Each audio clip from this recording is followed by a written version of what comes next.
Bike জিনিসটা ছেলেদের কাছে একটা ইমোশন। বাইক যে ছেলের নাই সে ছেলে ভাবে আমার কবে একটা বাইক হবে।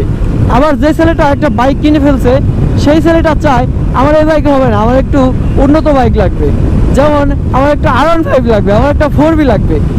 আবার যে ছেলেটা বাইক নাই শুধুমাত্র সাইকেল আসে সে ছেলেটা ছোট একটা বাইকের জন্য আর্তনাদ করে কবে আমার একটা বাইক হবে, আমি রাস্তায় বাইক চালাবো।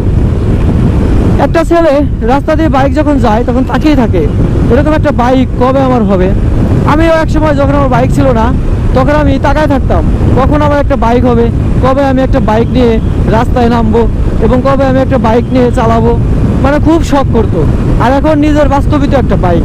তো এই জন্যেই বাইক যে ছেলের নাই সে ছেলের কষ্টটা আমি বুঝতে পারি যে আসলে বাইক না থাকলে কতটা খারাপ লাগে আর কতটা বাইকের প্রতি ছেলেদের ইমোশন।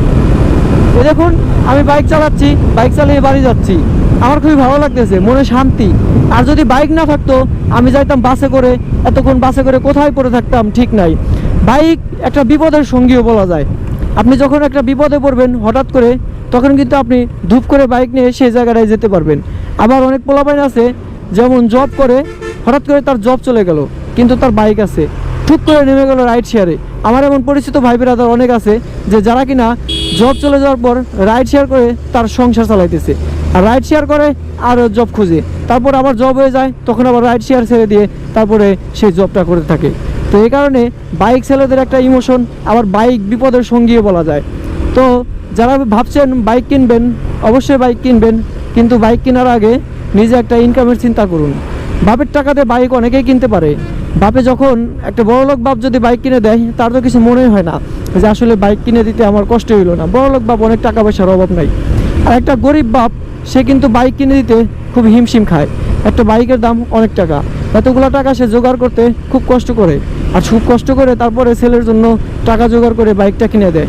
আর বাইকটা কিনে দেওয়ার সময় তার চোখে মুখে থাকে কিন্তু খুবই হতাশা, কতগুলো টাকা দিয়ে ছেলেকে বাইক কিনে দিলাম, টাকাগুলো অর্জন করতে কত কষ্টই না হয়েছে।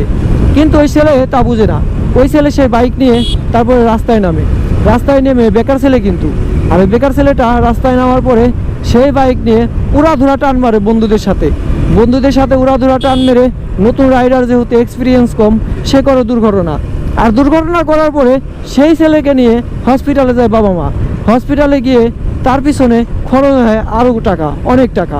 কেউ আবার সেই ছেলেকে বাঁচাতে গিয়ে রাস্তায় ভিক্ষার থালা নিয়ে নামে, উপায় নাই ভাই, একেতে বাইক কিনে তারপরে ওনারা ঋণ হয়ে গেছে, তারপরে ছেলেটা বাইক অ্যাক্সিডেন্ট করছে, একমাত্র ছেলে, তারা তো বাঁচাতে হবে, তারা বাঁচানোর জন্য তারা করে কি ওই রাস্তায় নেমে পড়ে ভিক্ষা করতে, ভিক্ষার থালা ছাড়া তাদের আর কোনো উপায় থাকে না।